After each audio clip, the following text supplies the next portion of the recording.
গরমের পর বৃষ্টি, জনমনে স্বস্তি এলেও দক্ষিণ পশ্চিমাঞ্চলের বিভিন্ন এলাকায় জলাবদ্ধতা, ভোগান্তিতে ঘর থেকে বের হওয়া মানুষ।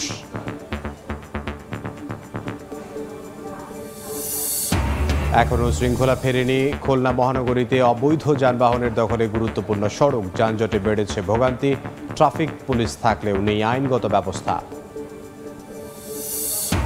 এবং ৩ বছরেও চালু হয়নি চুয়াডাঙ্গা B6 শিল্পনগরীর কার্যক্রম। সম্ভাবনা থাকলেও সৃষ্টি হচ্ছে না কর্মসংস্থান। কর্তৃপক্ষের উদাসীনতাকে দায়ী করছেন উদ্যোক্তারা।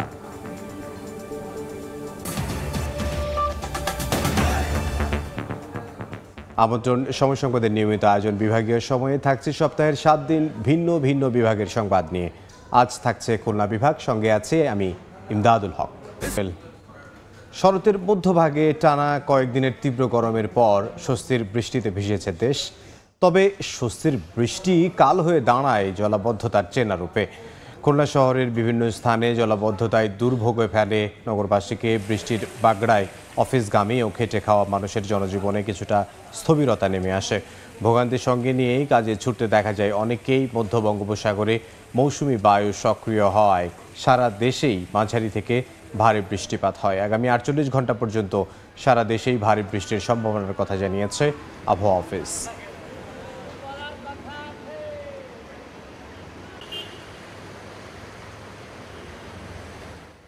সামান্য বৃষ্টি হইলে মনে করেন হাঁটু সমানে পানি হয়ে যায়। আমাকে মোটরে পানি জমে গাড়ি নষ্ট হয়ে যায়। ড্রেনেজ সমস্যা খারাপ হওয়ার কারণে কিন্তু এই জলাবদ্ধতার সৃষ্টি হচ্ছে। বৃষ্টি হলে যেমন যাতায়াতে অসুবিধা হয়, বই খাতা ভিজে যায়। যেহেতু নিচু, পানি সরার মতো কোনো ভালো ড্রেনেজ, বড় যে ড্রেনেজগুলো সেগুলো নেই। ড্রেনের পানিগুলো এসে এই যে ময়লা পানি, এ তো অনেক ধরনের চুলকানি টাইপের রোগ হয় তো পানির মধ্যে। জলাবদ্ধতার আরও খবর জানবো এই মুহূর্তে খুলনা নগরীর রয়্যাল মোড়ে আছেন সহকর্মী তানজিম আহমেদ। সরাসরি যাব তার কাছে। থেকে কখনো গুড়ি গুড়ি, কখনো জোরে সোরে বৃষ্টিতে খুলনা নগরীর বিভিন্ন এলাকা জলাবদ্ধ হয়ে পড়েছে এবং পানি জমে বিভিন্ন সড়কে কিন্তু আসলে হাঁটু সমান পানি বলতে হবে। এই মুহূর্তে আমরা খুলনা নগরীর রয়্যাল মোড় এলাকায় রয়েছি। এখানে যে খান জানালির সড়ক, শামসুর রহমান রোড সহ টুটপাড়া, বাইতিপাড়া এবং বিভিন্ন এলাকা কিন্তু বৃষ্টির পানিতে নিমজ্জিত রয়েছে। অর্থাৎ এইসব এলাকা থেকে পানি নামতে পারছে না অপরিকল্পিত ড্রেনেজ ব্যবস্থার কারণে। ভুক্তভোগী যারা রয়েছেন তারা বলছেন যে সকাল থেকে যে বৃষ্টি, এই বৃষ্টি তারা তাদের নির্দিষ্ট গন্তব্যে যেমন যেতে পারছেন না, তেমনি এই বৃষ্টি পানির মধ্যে তাদের এক ধরনের চরম দুর্ভোগে পড়তে হয়েছে। আমরা সকাল থেকে বিভিন্ন এলাকায় দেখেছি যানবাহনগুলো বিকল হয়ে পড়ে রয়েছে। বিভিন্ন যানবাহন, সেই সব যানবাহন যারা চালক রয়েছেন তাদেরকে ঠেলে আসলে সেখান থেকে সরে যেতে হচ্ছে।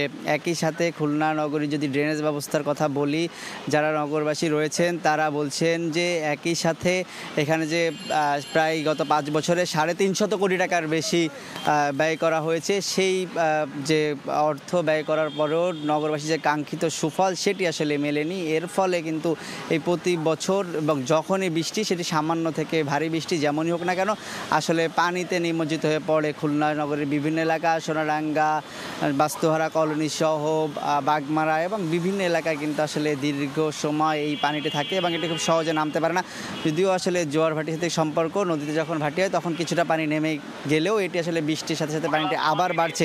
আমরা সকাল থেকে আসলে নগরের বিভিন্ন এলাকা ঘুরেছি, সেসব জায়গায় দেখেছি এবং যারা ভুক্তভোগী সাধারণ মানুষ তাদের সাথে কথা বলছি। তারা বলছেন যে নগরীর জলাবদ্ধতা নিরসনে ড্রেনেজ ব্যবস্থা উন্নয়ন প্রকল্পে যে 823 কোটি টাকার একটি প্রকল্প নেওয়া হয়েছিল, সেই প্রকল্প থেকে আসলে সেই প্রকল্পের 350 কোটি টাকার বেশি ব্যয় করা হলেও সেটি আসলে নগরবাসীর কোনো কাজে আসেনি এবং এর ফলে কাঙ্ক্ষিত যে নগরবাসীর দাবি সেটি এতদিনে মিলে না। অর্থাৎ খুলনাবাসীর সবচেয়ে যে গুরুত্বপূর্ণ সমস্যাগুলো রয়েছে এর মধ্যে অন্যতম জলাবদ্ধতার সমস্যা এবং এই জলাবদ্ধতা নিরসনে বিভিন্ন সময় বিভিন্ন জায়গায় আন্দোলন, দাবি আদায়ের চেষ্টা করা হলেও, বিভিন্ন জায়গায় দাবি তুলে ধরলেও, গণমাধ্যমে বিভিন্ন সময় সংবাদ প্রকাশ হলেও আসলে এইটি যে দীর্ঘদিনের সমস্যা সেটি নিরসনে তার সকাল থেকে আসলে জনগণ যারা জনসাধারণ রয়েছেন তারা তাদের দাবিটি জানিয়েছেন।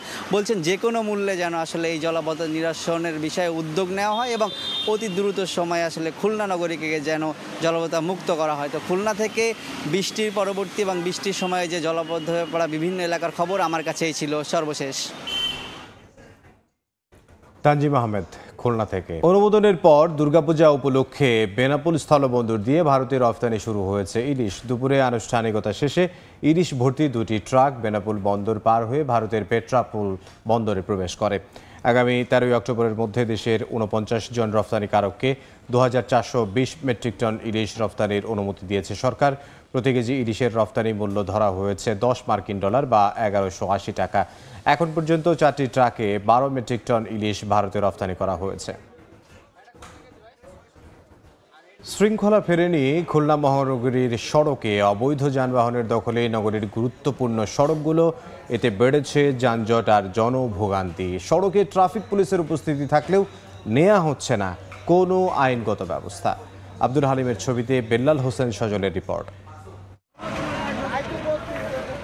সকাল 8টা থেকে রাত 8টা পর্যন্ত খুলনা মহানগরে ভারী যানবাহন চলাচল নিষেধ, অথচ ভর দুপুরে নগরীর ব্যস্ততম এমএ বাড়ি সড়ক দিয়ে গল্লামারিতে প্রবেশ করছে ভারী পণ্যবাহী ট্রাক। শহরের মধ্যে তো দিনের বেলা গাড়ি ঢোকে না, বড় গাড়ি কেন ঢুকালেন? আমরা ভুল করে চলে আসছি। শুধু ট্রাক নয়, নগর জুড়ে ইচ্ছে মতো চলাচল করছে লাইসেন্সবিহীন easy bike, Mahindra, CNG, auto rickshaw, motorcycle, battery চালিত রিকশা সহ বিভিন্ন যানবাহন। সংশ্লিষ্টরা বলছেন, ছাত্র জনতার অভ্যুত্থানের পর ভেঙে পড়েছে নগরীর আইন শৃঙ্খলা পরিস্থিতি। সড়কে ট্রাফিক পুলিশের উপস্থিতি থাকলেও গত 1.5 মাসেও নেওয়া হয়নি কোনো আইনগত ব্যবস্থা। পুলিশকে তার পেশাদারিত্বের জায়গায় ফেরাতে হবে, এটার কোনো বিকল্প নাই। চেষ্টা করতেছি, খুব দ্রুত হয়তো সমাধান হয়ে যাবে।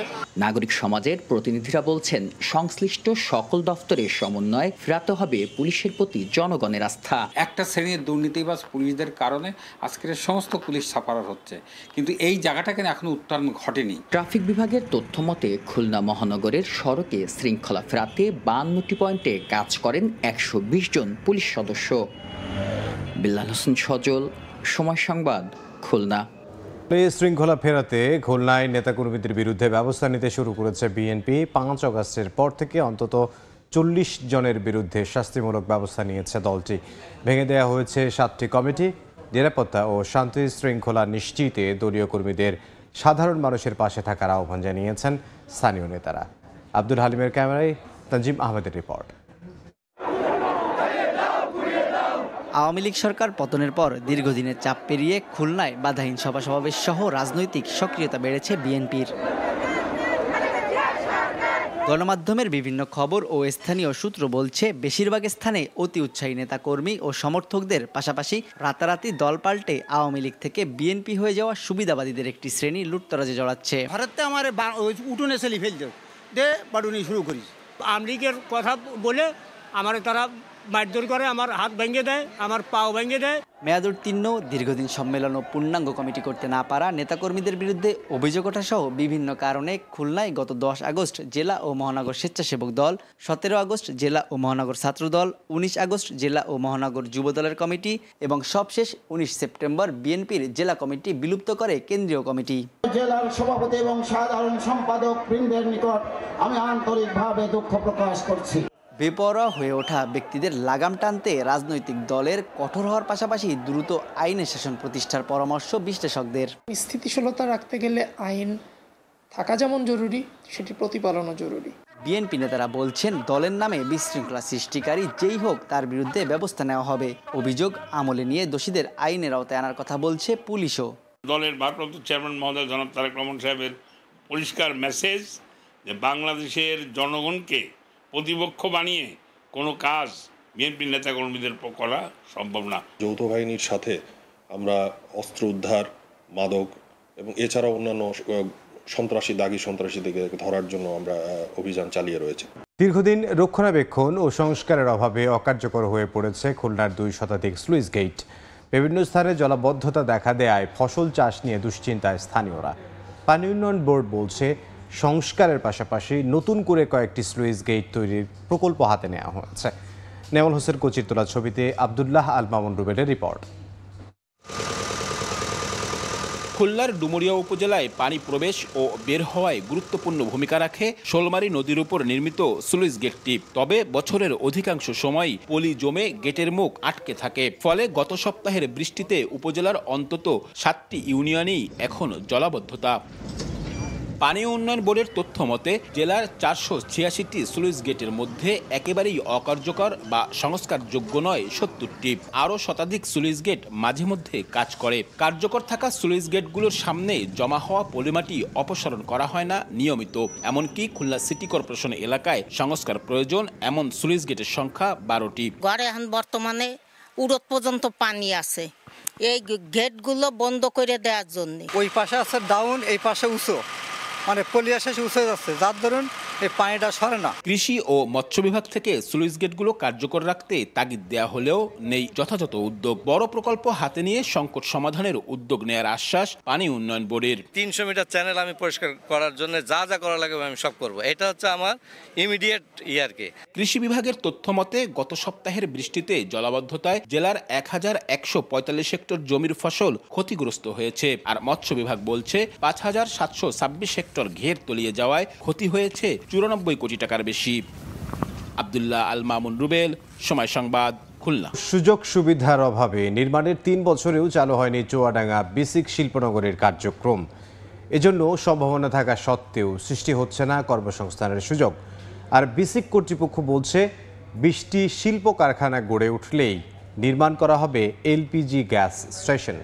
মাহফুজ মামুনের পাঠানো তথ্য চিত্রে রিপোর্ট। 2021 সালে চুয়াডাঙ্গা সদর উপজেলার ডিঙ্গেদহ এলাকার 25.2 একর জমির ওপর নির্মাণ করা হয় বিসিক শিল্পনগরী। পরের বছর 5 ক্যাটাগরিতে 78টি প্লট বিক্রি শুরু হয়। এরই মধ্যে এখন পর্যন্ত 31টি প্লট বিক্রি হলেও নানা সমস্যার কারণে বরাদ্দ বাতিল করেছেন 6 জন।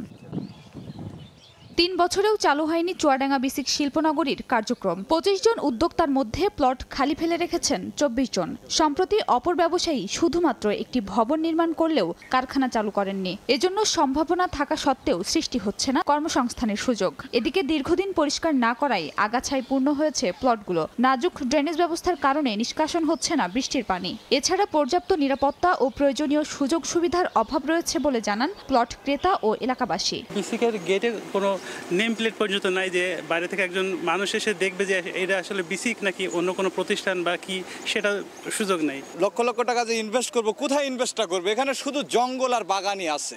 এতগুলা প্লট, কয়েকশো প্লট এখানে খালি পড়ে রয়েছে।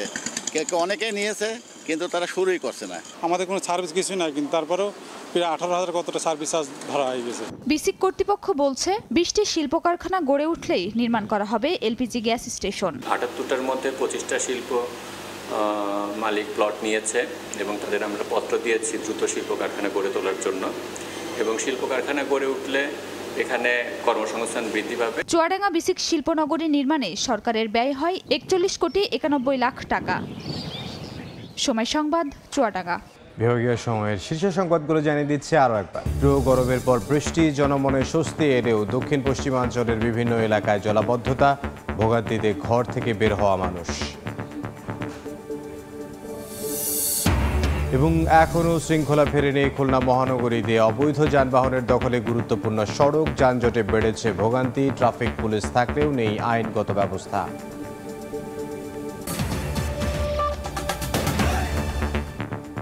এই ছিল বিভাগীয় সময়ে। আগামীকাল থাকবো ঢাকা বিভাগের আয়োজন নিয়ে। সঙ্গে থাকুন সময়।